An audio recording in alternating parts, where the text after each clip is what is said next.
Baby, what's wrong? Oh my gosh, what has Chris crying like this? Last night we had Gina remaining silent, Eris friend zoning, Dominique complaining, and of course, Chris crying. Hey guys, it's Liz Long, and buckle up because we had quite a doozy of Married at First Sight last night. It's your red wine recap. Normally I love the honeymoons, but does it seem like we've been in Jamaica for like 5 weeks now? Last night we finally wrapped those up. We got to see each other's apartments, and then we moved into those neutral apartments. But before we get into all of that, let's get a little bit of MAFS news. And our news is about Miguel and Lindy. Remember Miguel and Lindy? He was the one that didn't want to take her photo, or he got annoyed every time she asked him to take a photo. Well, guess what? They split. You know, I think it might be more newsworthy to update you guys on the couples who are still together. But I digress. Let's kick things off with Mac and Dominique. Hey, here's a fun drinking game. Let's drink every time our old soul complains about Mac. This is my room. This is my other family on the wall. Okay. Collage of the Donnellys.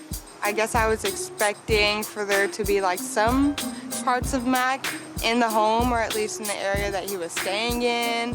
You know, like you don't really have a lot of privacy, so yeah, I guess I'm just kind of like Meh. Dominique complains about Mac not being too adventurous. Mac tries the adventure to accommodate her.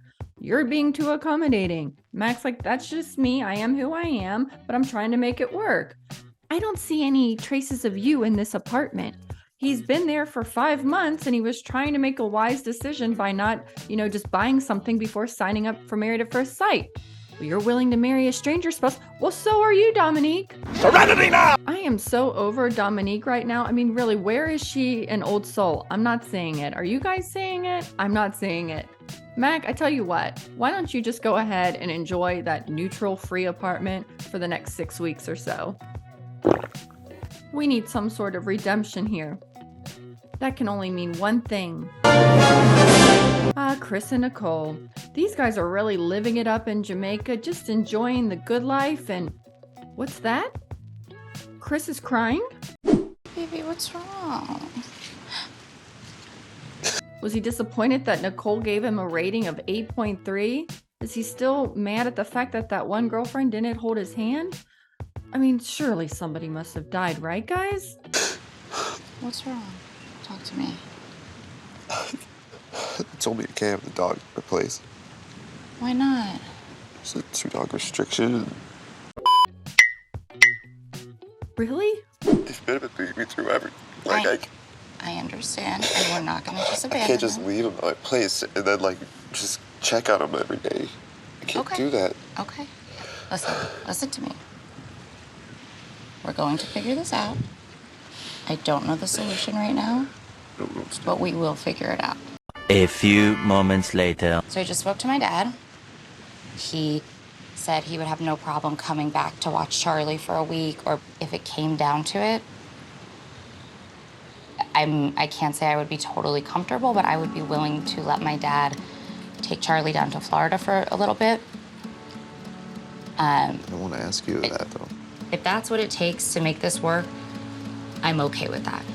Bravo, Nicole. Now let's see the other spouse who knows the meaning of sacrifice. Now I know there's another one floating around in these neutral apartments somewhere. This is my side. I'm making an executive decision. Yeah, because there's 2 levels on this side, so. And he's very peculiar about different things. So the left 3 drawers are mine. I'm learning a lot in 5 minutes about my husband.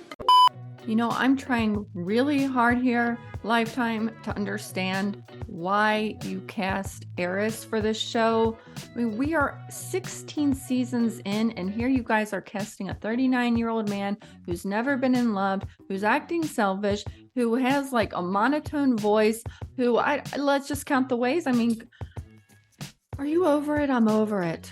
Oh, and I forgot he had this gem to say last night.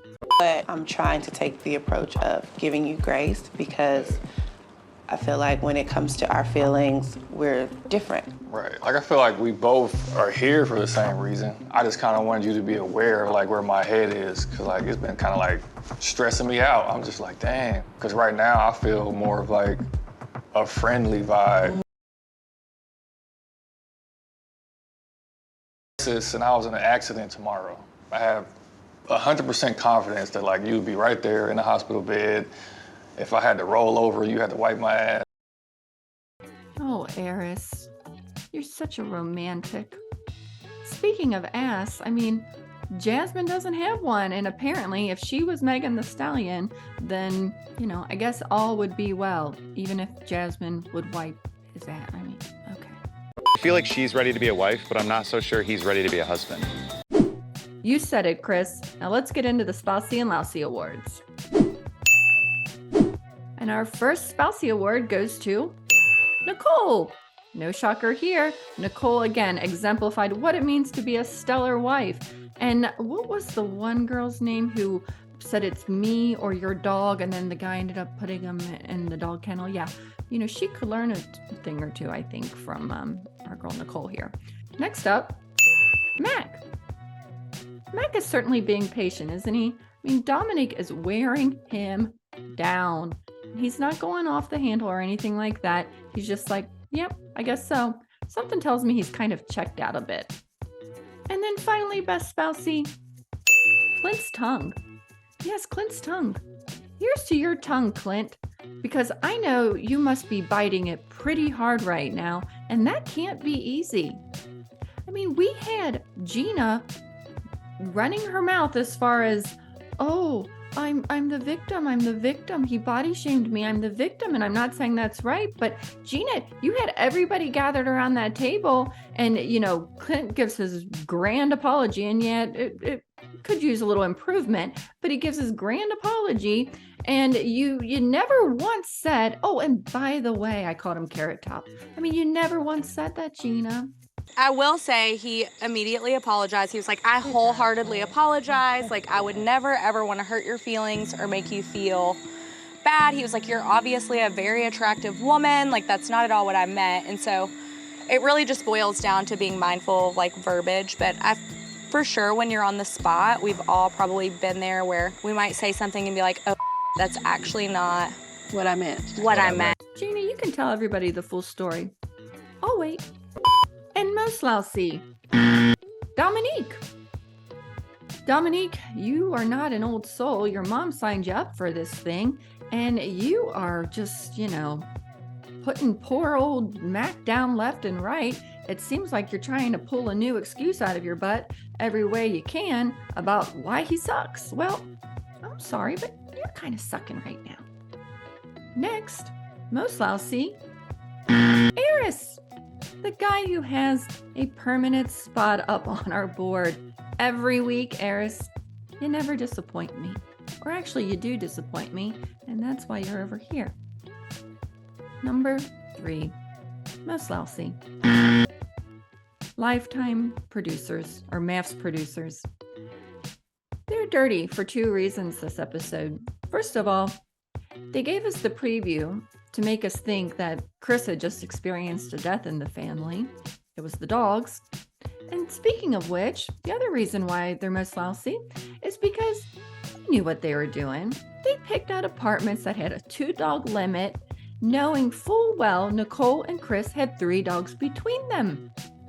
We know, if nothing else from MAFS, is that we always have people who love their dogs on this show. They love them.